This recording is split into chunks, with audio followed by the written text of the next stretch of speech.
درود پاک پڑھنے کے بے شمار فضائل و برکات ہیں، بہت ساری روایات فضائل درود میں ملتی ہیں۔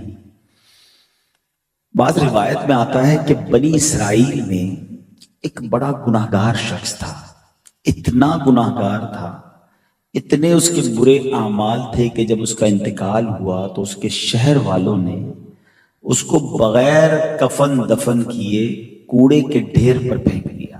یعنی شہر کے لوگ اس سے اتنے بیزار تھے، اس کے اعمال اتنے برے تھے کہ nobody ready to give them جنازہ یا اس کی تدفین کرے یا اسے قبر میں ڈالے۔ انہوں نے اٹھا کر اسے کوڑے کے ڈھیر پر ڈال دیا۔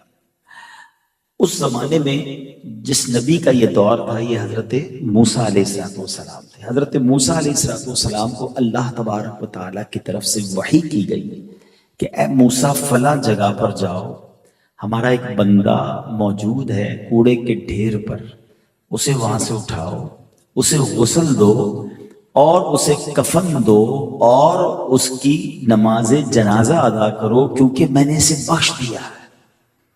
حضرت موسیٰ وہاں پہنچے اور جب دیکھا کہ ایک ایسا جنازہ یا ایک ایسی میت ہے جو کوڑے کے ڈھیر پہ شہر والوں نے ڈال دی ہے، معلوم کیا تو پتہ چلا کہ تو سب سے برا انسان تھا، اور اللہ کے نبی اگر کسی کا جنازہ پڑھا دیں تو ویسے ہی اس کے تمہارے نیارے ہو جاتے ہیں، اور خود رب نے فرما دیا کہ موسیٰ ہم نے اس کی بخشش کر دی ہے۔ آپ حیران ہوئے، آپ نے اللہ کریم سے عرض کی کہ مولا اس بندے نے ایسا کیا عمل کیا، حالانکہ سارا شہر اس کی برائی پر گواہ ہے، اس کے تو اعمال ایسے کہ دفن کرنے کے لیے کوئی تیار نہیں مسلمانوں کی قبرستان ہے۔ تو حضرت موسیٰ علیہ السلام کو جو رب کی طرف سے جواب آیا نا، ذرا غور سے سنیے گا، ارشاد ہوا اے موسیٰ، ایک دن اس نے تورات کو کھولا۔ تورات وہ آسمانی کتاب ہے جو حضرت موسیٰ علیہ السلام پر نازل ہوئی اور اس زمانے کے لوگ اسے پڑھا کرتے تھے۔ کہ اس نے ایک دن تورات کو کھولا تو اس میں محمد صلی اللہ تعالیٰ علیہ وسلم، ہمارے آقا جناب رسول اللہ صلی اللہ تعالیٰ علیہ وسلم کا نام لکھا ہوا تھا۔ تو اللہ پاک نے فرمایا کہ اے موسیٰ، جب اس نے میرے حبیب محمد صلی اللہ علیہ وسلم اس میں نام دیکھا تو اس نے آپ علیہ السلام پر درود پڑھا۔ ایک روایت میں آتا ہے کہ اس نے اس نام کو چوما آنکھوں سے لگایا۔ اے موسیٰ، اس کا یہ عمل مجھے ایسا پسند آیا کہ میں نے اس کو معاف فرما دیا، اس کے سارے گناہ معاف کر دیے اور اس کی بخشش فرما دی۔ اللہ اکبر۔ ایک اور روایت اسی طرح کی ملتی ہے کہ یہ جو شخص تھا نا، یہ اس کی عمر بھی بہت بڑی تھی، اس کی 200 برس کے گناہ تھے، 200 ایئرز سے زیادہ اس نے عمر پائی اور یہ گناہوں میں گزری، مگر ایک بار جناب رسول اللہ پر عزت کے ساتھ، تعظیم کے ساتھ، رسپیکٹ کے ساتھ اس نے درود پڑھا اور نام محمد صلی اللہ تعالیٰ علیہ وسلم کی تعظیم کی، اسے چوما، اسے آنکھوں سے لگایا۔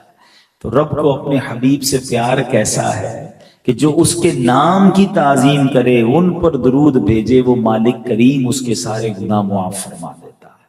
تو اے میرے پیارے اسلامی بھائیوں، یہ واقعہ بڑا کمال کا واقعہ ہے کہ پچھلی قوم، پچھلی امت کا کوئی گناہگار ہمارے آقا و مولا جناب رسول اللہ صلی اللہ تعالی علیہ وسلم پر درود پڑھے، ان کا نام کی تعظیم کرے تو بخشا جائے۔ تو ہم تو ہیں بھی نبی پاک کے امتی، ہم پر تو اللہ نے یہ بہت بڑا احسان کیا ہے۔ آپ کو پتہ ہے ہم نے تو کوئی دعا نہیں کی نا، ہم نے کوئی ایسا کمال کا کام نہیں کیا کہ ہمیں بن مانگے اللہ نے سرکار دو عالم علیہ السلام کا امتی بنا دیا۔ ہم پچھلی امتوں میں بھی پیدا ہو سکتے تھے، حضرت موسیٰ کے بھی امتی گزرے، حضرت آدم کے بھی گزرے، حضرت نوح کے بھی گزرے ہیں، لیکن ہم پر یہ احسان کیا گیا۔ اور آخری یعنی قیامت کے دن سب سے پہلے جو جنت میں جائیں گے نا، جب ہمارے آقا علیہ السلام، اور اس کے بعد سب سے پہلے جو امت جنت میں جائے گی وہ بھی پیارے آقا کی امت جنت میں جائے گی۔ یعنی ہمیں بیٹھے بٹھائے بن مانگے وہ شرف رب نے دیا جس کی تمنا انبیاء کیا کرتے ہیں، اور ایسے آقا ملے جو فرماتے ہیں، اللہ نے اپنے حبیب سے پتہ ہے کیا وعدہ فرمایا قرآن میں، وَلَسَوْفَ يُعْطِيكَ رَبُّكَ فَتَرْضَىٰ، اے محبوب تمہیں تمہارا رب ان قریب اتنا عطا فرمائے گا کہ تم راضی ہو جاؤ گے۔ اب نبی پاک کو جب یہ آیت ریویل ہوئی نا، یہ وحی آئی، یہ خوشخبری سنائی گئی، اللہ اکبر. اے امتیوں دیکھو تمہارے آقا تم سے کتنا پیار کرتے ہیں.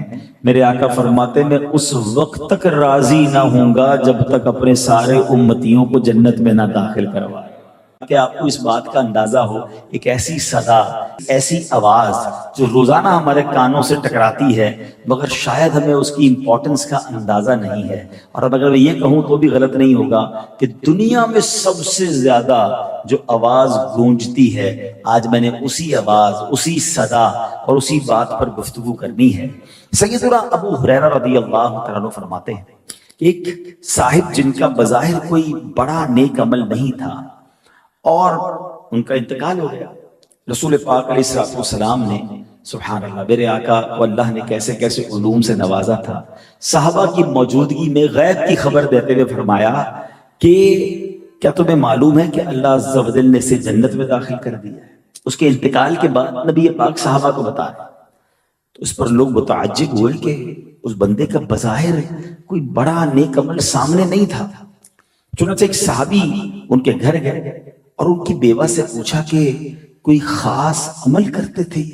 اچھا، صحابہ کو یہ بڑا کمال تھا کہ جیسی کسی کی کوئی بشارت پتہ چل جاتی نا کہ یہ جنت میں چلا گیا یا اس کو فلاں فضیلت مل گئی تو فوراً اس کی ٹوب میں پڑ جاتے تھے کہ وہ ایسا کیا نیک عمل کرتا تھا تاکہ ہم بھی وہ کر لیں. حالانکہ وہ پھر بھی صحابہ تھے، وہ جنتی تھے، مگر ان کو نیکیوں کی تلاش تھی.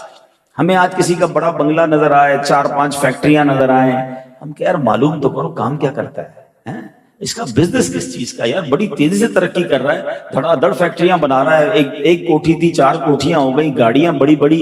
چیک کرو اس کا بزنس کیا ہے. ہم دنیا میں کسی کی ترقی دیکھیں تو اب ٹو میں پڑ جاتے ہیں کہ اس کی وے آف ارننگ تلاش کرو، میں بھی وہ کروں. صحابہ کا ذہن کیا تھا کہ پتا چلا رسول پاک نے کہا یہ جنتی ہے، معلوم کرو عمل کیا کرتا تھا. گھر پہنچ گئے اور ان کی زوجہ سے پوچھا، ان کی بیوہ سے پوچھا کہ کوئی خاص عمل یہ کرتے تھے، وہ کیا عمل کرتے تھے ہمیں بھی بتائیں. تو کم اس کا کوئی خاص عمل تو مجھے نہیں پتا، کیونکہ ویسے بھی صحابہ بھی جانتے تھے کہ کوئی بڑا عمل نہیں ہے. ایک کام وہ کرتے تھے اور وہ یہ کرتے تھے کہ دن ہو یا رات ہو جب بھی وہ اذان سنتے تھے تو اس کا جواب ضرور دیتے تھے. اذان سنتے تھے تو اس کا جواب ضرور دیتے تھے. رسول پاک نے کیا فرمایا کہ یہ اللہ نے اس کو جنت میں داخل کر دیا. تو اے میرے پیارے اسلامی بھائیوں، آج میرا جو بیان کا جو موضوع ہے نا وہ اذان ہے. دنیا میں سب سے زیادہ کنٹینیو صدا اگر کوئی لگائی جاتی ہے، اگر آپ غور کریں نا، جو ماشاءاللہ دنیا کے نقشے پر نظر رکھتے ہیں، جو انٹرنیشنل ٹریولر ہیں، دنیا کے ٹائم زون ہیں. دنیا میں سب سے پہلی فجر پڑی جاتی ہے فجی کے اندر اپروکسیمیٹلی. یہ آسٹریلیا سے بھی آگے ایک جزیرہ ہے، اللہ کی رحمت سے مجھے وہاں بھی جانے کی سعادت ملی، اور وہاں جب ہم نے فجر پڑھی تھی تو ایک دل میں بات آئی تھی کہ آج دنیا میں اگر سب سے پہلی اذان فجر ہوئی ہے یا نماز فجر ہوئی تو وہاں ہوئی. پاکستان سے تقریباً ہم کہہ سکتے ہیں کہ وہ 10 سے 11 آورز پلس کر لیں، یعنی اس وقت ہم یہاں ہیں تو وہاں اس وقت ہو سکتا ہے کہ فجر کا وقت ہو رہا ہوگا. تو وہاں اب فجر پہلی جو ہے وہ شروع ہوتی ہے، ہماری فجر 10 گھنٹے بعد ہوتی ہے. اب اگر آپ دنیا کے نقشے پر نظر دوڑائیں نا تو فجی کے بعد اب اذانیں ہونا شروع ہوں گی نیوزی لینڈ میں، تو پھر آسٹریلیا میں، تو آگے آتے جائیں تو آسٹریلیا کے بھی بہت سارے شہر ہیں، تو اس کے بعد انڈونیشیا میں، تو سنگاپور میں، اب آگے آئیں تو سری لنکا میں، تھائی لینڈ میں، نیچے آئیں تو پھر انڈیا، تو بنگلہ دیش، پھر پاکستان کی باری آئے گی. پاکستان سے یہ وقت آگے جائے گا تو پھر دبئی، تو آگے جائیں تو عرب شریف. آپ اگر دنیا کے نقشے پر نظر دوڑائیں تو پھر یورپ، آگے جا کے امریکہ، کینیڈا، یعنی کوئی لمحہ ایسا نہیں ہے، کوئی منٹ ایسی نہیں ہے. ابھی فجر کا یہ پورا سرکل پورا نہیں ہوگا تو فجر میں پھر ظہر کی اذانیں شروع ہو جائیں گی، اب چلتے چلتے عصر کی اذانیں شروع ہو جائیں گی، پھر مغرب، پھر عشاء. ایک ایسا سائیکل ہے کہ ہر لمحے، ہر سیکنڈ سبحان اللہ دنیا میں کہیں نہ کہیں اذان بلند ہو رہی ہے، اللہ کا نام لیا جا رہا ہے. اور دیکھو رب نے اپنے نام کے ساتھ اپنے حبیب کے چرچے کو کیسا بلند کیا کہ دنیا بھر میں جہاں اللہ اکبر کی صدائیں ہیں، وَأَشْهَدُ أَنَّ